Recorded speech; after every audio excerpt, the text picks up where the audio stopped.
El periodo comenzó hace unos 23 millones de años y finalizó hace unos 2.500.000 años y abarca solo las épocas del Mioceno y el Plioceno.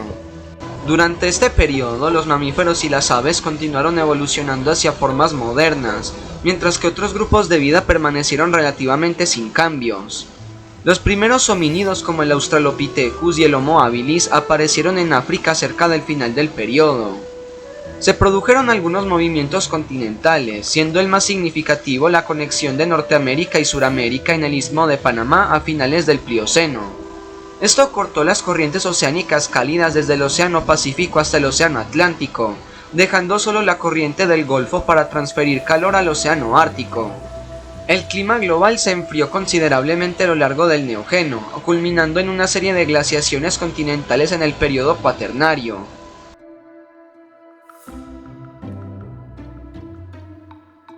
El Mioceno es una división de la escala temporal geológica que pertenece al periodo Neógeno. Dentro de este, el Mioceno precede al Plioceno. Comenzó hace 23 millones de años y terminó hace unos 5 millones de años. En esta época continuó la elevación de cordilleras como los Pirineos, los Alpes y el Himalaya. Durante el Mioceno inferior el clima era relativamente cálido, pero durante el Mioceno medio, desde hace 16 millones de años hasta hace 8 millones de años, se produjo una bajada de las temperaturas y se originaron las masas de hielo en la Antártida. Durante el Mioceno inferior, Afroarabia chocó con Eurasia, cortando la conexión entre los océanos Mediterráneo e Índico y permitiendo que ocurriera un intercambio de fauna entre Eurasia y África, incluida la dispersión de proboscideos en Eurasia. Durante el Mioceno superior, las conexiones entre el Atlántico y el Mediterráneo se cerraron, lo que provocó que el mar Mediterráneo se evaporara casi por completo en un evento llamado crisis de salinidad del Mesiniense. El estrecho de Gibraltar se abrió y el Mediterráneo volvió a llenarse en el límite del Mioceno-Plioceno en un evento llamado inundación de San Clín. Las plantas y los animales del Mioceno eran bastante modernos. Los mamíferos y las aves estaban bien establecidos. Proliferaron las especies de mamíferos, entre ellos el rinoceronte, el gato, el camello y el caballo con las formas primitivas. Los simios evolucionaron, surgieron y se diversificaron por primera vez durante el Mioceno inferior y se generalizaron en el Viejo Mundo. Al final de esta época y el comienzo de la siguiente, el Plioceno, los ancestros de los humanos se separaron de los ancestros de los chimpancés para seguir su propio camino evolutivo hace 7 millones de años. Como en el Oligoceno, los pastizales continuaron expandiéndose y los bosques disminuyeron en extensión. En los mares del Mioceno, los bosques de algas marinas hicieron su primera aparición y pronto se convirtieron en uno de los ecosistemas más productivos de la Tierra. También en los mares proliferaron ballenas y focas.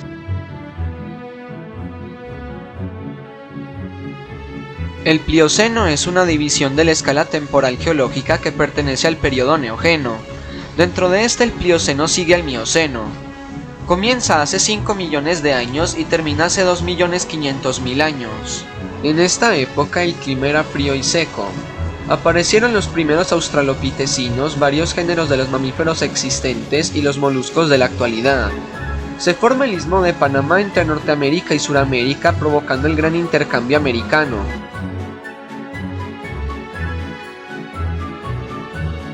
Los continentes continúan su deriva hacia las posiciones actuales.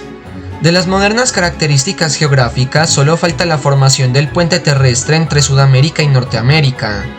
Sudamérica deriva al oeste hacia la zona de subducción del Océano Pacífico, provocando tanto el aumento de los Andes como la extensión hacia el sur de la península de Mesoamérica.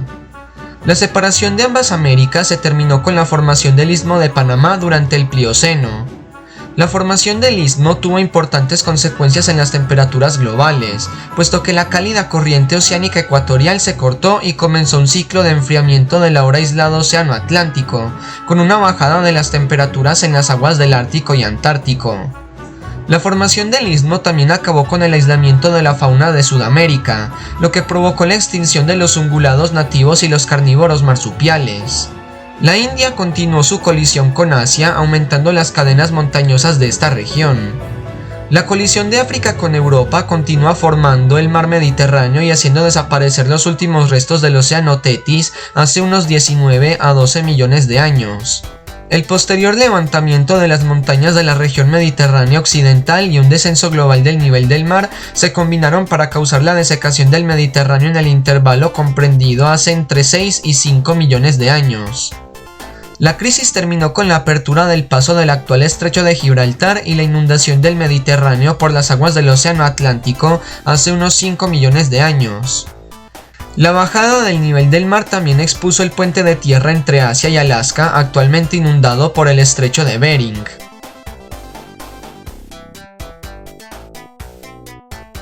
A principio del Mioceno el clima se hizo más cálido después del gran enfriamiento del Oligoceno, en el que se produjo la formación de la corriente circumpolar antártica y la glaciación de la Antártida. Conforme transcurría el periodo, la tendencia mundial fue hacia una creciente aridez causada principalmente por el enfriamiento global que redujo la capacidad de la atmósfera para absorber humedad. La elevación de África Oriental en el Mioceno superior fue en parte responsable de la disminución de las selvas tropicales de la región. Australia se hizo más seca ya que entró en una zona de baja precipitación en el Mioceno tardío. En la Antártida Oriental había algunos glaciares durante el Mioceno inferior, pero hace alrededor de 15 millones de años la capa de hielo del hemisferio sur comenzó a crecer, produciéndose una reglaciación de la Antártida, tendencia que continúa hasta alcanzar su extensión actual. En el Plioceno, debido al enfriamiento y la aridez, el mundo comenzó a parecerse al actual. Los climas eran estacionales, más frescos y secos, similares a los modernos. La formación del Istmo de Panamá hace unos 3.500.000 años cortó la corriente ecuatorial que había existido desde el Cretácico y principios del Cenozoico. Esto puede haber contribuido al enfriamiento de los océanos de todo el mundo. Las capas de hielo en la Antártida crecieron hasta que ésta quedó totalmente cubierta por los glaciares. El manto de hielo de Groenlandia se desarrolló más tarde, hace alrededor de 3 millones de años. En latitudes medias la glaciación está probablemente en marcha antes del final de la época. El enfriamiento global que se produjo durante el Plioceno puede haber estimulado la desaparición de los bosques y la difusión de los pastizales y sabanas.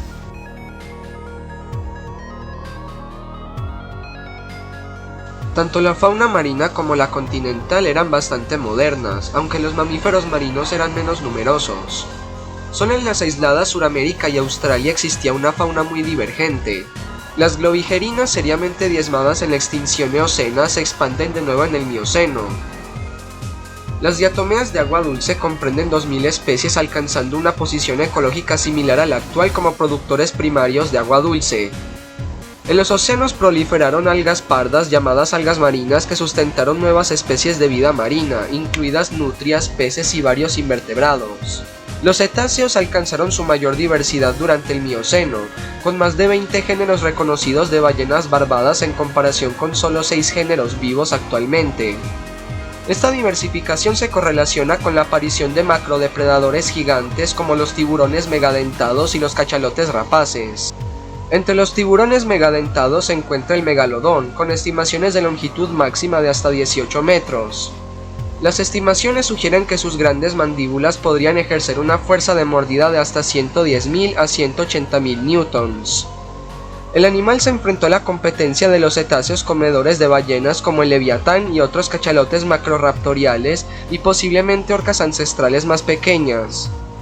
Como el tiburón prefería las aguas más cálidas, se cree que el enfriamiento oceánico asociado con el inicio de las edades de hielo, junto con la disminución de los niveles del mar y la pérdida resultante de áreas de cría adecuadas, también pudieron contribuir a su disminución.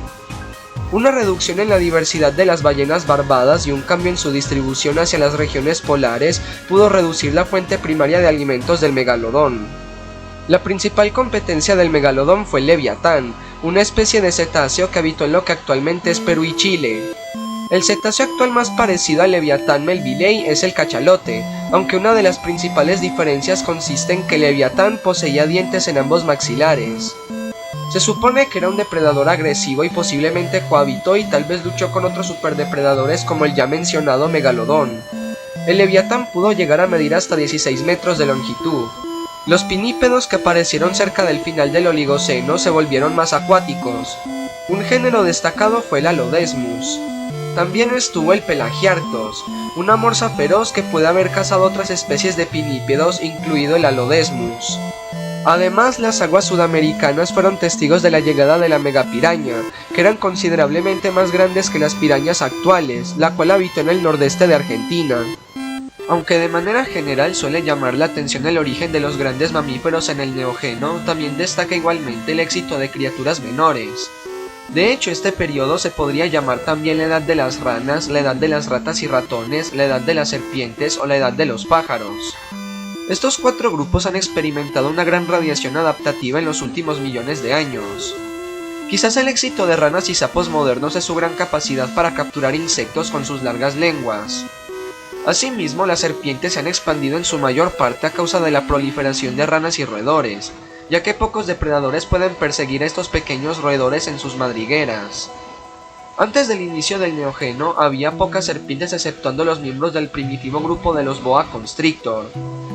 El grupo de reptiles de los coristoderos se extinguió en la primera parte del periodo, mientras que los anfibios conocidos como alocaudados desaparecieron al final del mismo.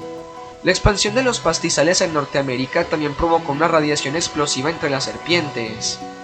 Anteriormente, las serpientes eran un componente menor de la fauna de Norteamérica, pero durante el Mioceno el número de especies y su prevalencia aumentaron drásticamente con las primeras apariciones de víboras y elápidos en Norteamérica y la diversificación significativa de los colúbridos.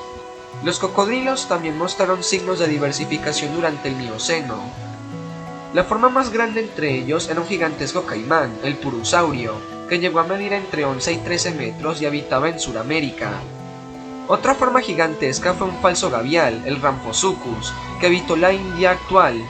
Una forma extraña, el Morasuchus, también prosperó junto al purusaurio.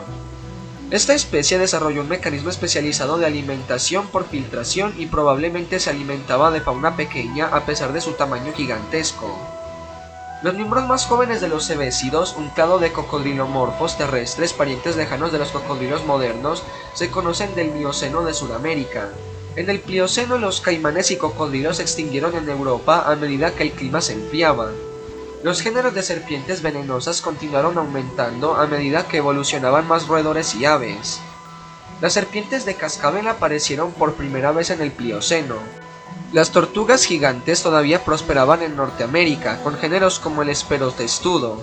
La expansión de los pájaros presumiblemente estuvo condicionada por la diversificación de las semillas de las numerosas especies gramíneas, aunque como las ranas parte de su éxito se debe a su capacidad para capturar insectos. En Sudamérica los principales depredadores eran los pájaros del terror o fororracos, una familia de aves no voladoras de gran tamaño. Su aspecto era parecido al del avestruz, pero eran carnívoros y algunos mucho más grandes. Tenían una altura de 60 centímetros a 3 metros y pequeñas alas a modo de brazos que seguramente les servirían para derribar a las presas en movimiento. Vivieron en el Paleógeno y Neógeno hace 62 a 2 millones de años. Originarios de Sudamérica pasaron a Norteamérica cuando se formó el Istmo de Panamá. También aparecieron durante el Mioceno los inequívocamente reconocibles patos chapoteadores, chorlitejos, búhos típicos, cacatúas y cuervos. Al final de la época se cree que todos o casi todos los grupos de aves modernos estaban presentes. Las aves marinas alcanzaron su mayor diversidad en el transcurso de esta época. En el Plioceno las aves depredadoras suramericanas de la familia de los fororracos, como se mencionó anteriormente, se volvieron poco frecuentes en esta época. Entre las últimas estaba el Titanis, una gran ave de unos 2,5 metros de alto y 150 kilogramos de peso que migró a Norteamérica y rivalizó inicialmente con los mamíferos depredadores como el esmilodón. Se cree que pudo alcanzar velocidades de unos 65 kilómetros por hora. Mientras tanto, los cérvidos y bóvidos también se diversificaron durante el Mioceno, aunque el número de especies de estas familias ha disminuido desde entonces. De forma similar, muchos tipos de elefantes, incluidos los que tenían largas trompas, experimentaron un gran éxito durante el intervalo Mioceno-Plioceno para luego declinar. Los mamuts vivieron durante el Plioceno y el Pleistoceno. Los mamíferos carnívoros, que incluían las familias del gato y el perro aparecidas en el Paleógeno, adquieren su carácter moderno. Durante el Mioceno aparecen las familias de las hienas y los osos.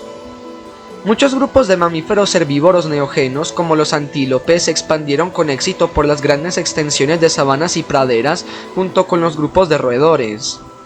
La diversificación de herbívoros a su vez fomentó el éxito de grupos de carnívoros tales como hienas y leones. En el Mioceno Los mustélidos se diversificaron en sus formas más grandes a medida que aparecieron depredadores terrestres como Ecorus, Eomelivora y Megalictis, y nutrias como el Enriodon y el Cibaonyx. En cuanto a los primates, los monos ya estaban presentes en el Oligoceno. El grupo más antiguo incluye los monos del Viejo Mundo que ahora viven en África y Eurasia. Antes del final del Oligoceno, un grupo distintivo de monos alcanzó Sudamérica. En todo caso, monos de ambos lados del Atlántico experimentaron radiaciones adaptativas durante el Neógeno. Entre los primates africanos se hallaban los hominoideos del tipo Dryopithecus y Procónsul, descendientes de formas oligocenas. Durante el Mioceno, el grupo de los primates del Viejo Mundo se amplió con la aparición de los monos cercopitécidos, en los que hoy se enmarcan los macacos y babuinos. Se estima que la separación entre homínidos y chimpancés se produjo hace unos 7 millones de años a final del Mioceno. Los primeros homínidos conocidos son el Sahelanthropus y el Horrorin, de hace 6 y 7 millones de años respectivamente del Mioceno, y el Ardipithecus que habitó entre el Mioceno y comienzos del Plioceno.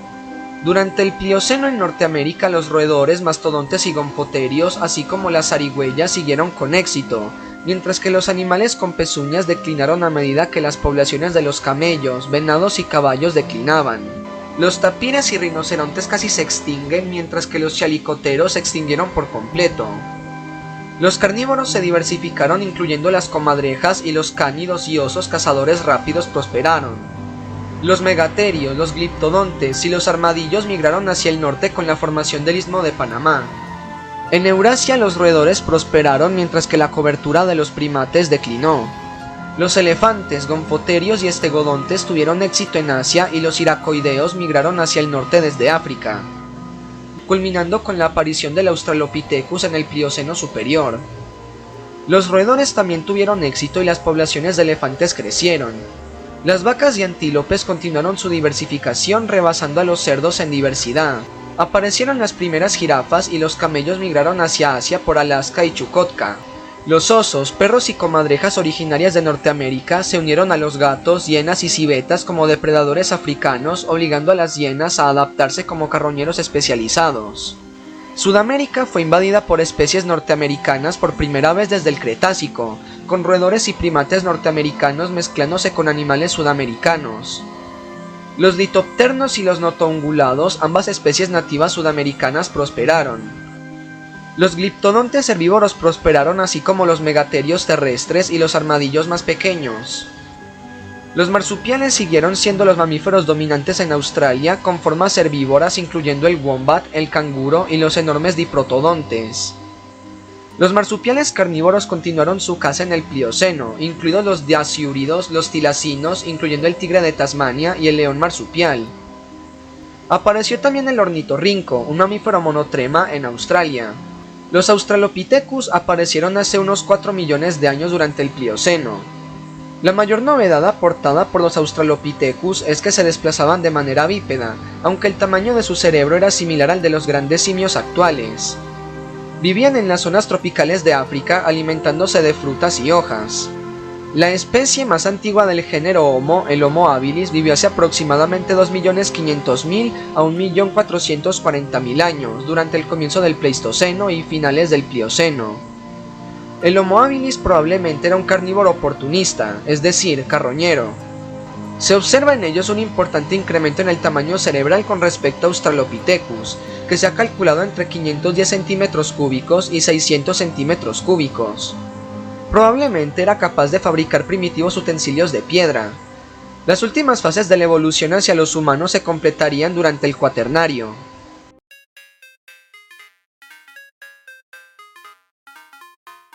El mejor indicador de los cambios climáticos son los cambios evolutivos y de distribución geográfica de las angiospermas. La gran abundancia de plantas herbáceas en este periodo permitiría llamarlo la edad de las hierbas. El éxito de las plantas herbáceas es el resultado del deterioro climático generalizado que tuvo lugar durante el Oligoceno y el Mioceno. El enfriamiento del clima y unas condiciones más secas ocasionaron la regresión de los bosques y la presencia de plantas herbáceas que prefieren los hábitats abiertos y pueden resistir bajas precipitaciones. Hace unos 20 millones de años, las gimnospermas, en forma de algunos grupos de coníferas y cícadas, comenzaron a diversificarse y producir más especies debido a las condiciones ambientales. En respuesta al clima estacional más fresco, las especies de plantas tropicales dieron paso a las de hoja caduca y los pastizales reemplazaron a muchos bosques. Las cícadas hace entre 11 y 5 millones de años comenzaron a rediversificarse después de una disminución previa en la variedad debido a los cambios climáticos. Las hojas fósiles de eucalipto se encuentran en el Mioceno de Nueva Zelanda, donde el género no es nativo en la actualidad, sino que se introdujo desde Australia. Las selvas tropicales se vieron limitadas a una estrecha banda alrededor del Ecuador y además de las resecas sabanas, los desiertos aparecieron en Asia y África.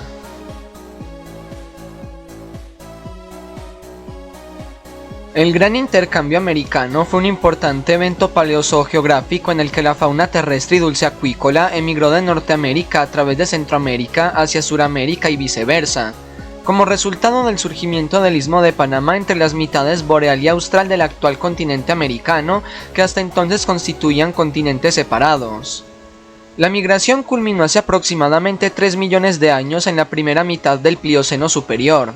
Este evento significó la interacción de la región biogeográfica neotropical y la neártica para formar definitivamente el conjunto biogeográfico de las Américas.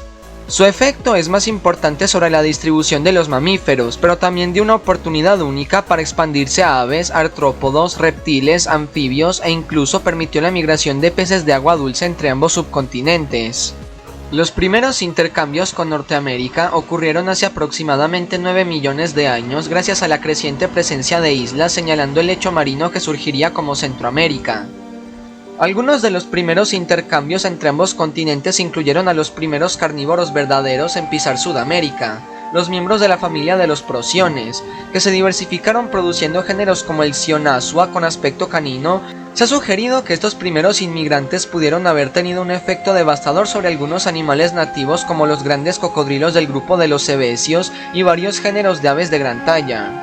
Otros inmigrantes boreales en utilizar las islas como puente fueron los roedores de la subfamilia Sigmodontinae, pecaríes y mofetas del género Conepatus. Este puente de islas también permitió el cruce de megaterios y fororracos desde Sudamérica hacia Norteamérica y las modernas Antillas casi 2 millones de años antes de la formación de Centroamérica. La formación del Istmo de Panamá llevó a la última y más notable etapa del intercambio hace alrededor de 3 millones de años. Esto incluyó la inmigración desde Norteamérica hacia Suramérica de los ungulados, incluidas las llamas, tapires, venados y caballos, gonfotéridos, carnívoros, incluidos felinos como pumas y dientes de sable, cánidos, mustélidos, porciónidos y osos, y varios tipos de roedores. En sentido inverso, de Suramérica hacia Norteamérica emigraron seres como los megaterios, además de fororracos, gliptodontes, pampaterios, capibaras y notongulados como el Mixotoxodon. En general, la migración neta inicial fue bastante equitativa. Más tarde, sin embargo, las especies del sur resultaron mucho menos exitosas que las del norte. Este fenómeno aconteció en ambas direcciones, ya que los animales que emigraron hacia el norte a menudo no eran capaces de competir por los recursos con las especies que ocupaban los mismos nichos ecológicos en Norteamérica, y los que habían logrado establecerse no se diversificaron mucho. En cambio, las especies que emigraron al sur se establecieron en un número mayor y se diversificaron considerablemente más, y se cree que causaron la extinción de una gran parte de la fauna nativa de Sudamérica. Aunque las aves del terror fueron capaces de invadir Norteamérica con éxito, este fue temporal, ya que al final todos los grandes depredadores marsupiales y aviarios sudamericanos desaparecieron. Los ungulados nativos de Sudamérica no corrieron mejor suerte, ya que solo algunas de las formas más grandes como el macroquenia y algunos toxodóntidos pudieron resistir la embestida de los herbívoros norteamericanos. En cuanto a los descendientes de inmigrantes africanos, monos y roedores de gran talla lograron un éxito relativo. Los platirrinos lograron expandirse con éxito hacia el norte, compitiendo con los roedores arborícolas en los bosques de la recién formada Centroamérica, pero la ausencia de grandes áreas boscosas más al norte limitó su expansión a Centroamérica y México. Otros inmigrantes fueron los anfibios y reptiles, que fluyeron en ambos sentidos a través del Istmo de Panamá. Viniendo de Sudamérica animales como los caimanes, los boidos, las cecilias y las ranas arborícolas, y del norte emigraron animales como las salamandras y crótalos, entre otros. Después del gran choque entre los dos complejos faunísticos americanos, la fauna del continente cambió radicalmente. Muchos géneros de animales desaparecieron y surgieron otros, los cuales constituyen la moderna fauna del continente americano. De las dos partes del continente, la que más resintió los efectos del intercambio fue la América Meridional, cuya fauna nativa fue casi totalmente extinguida por los invasores norteamericanos.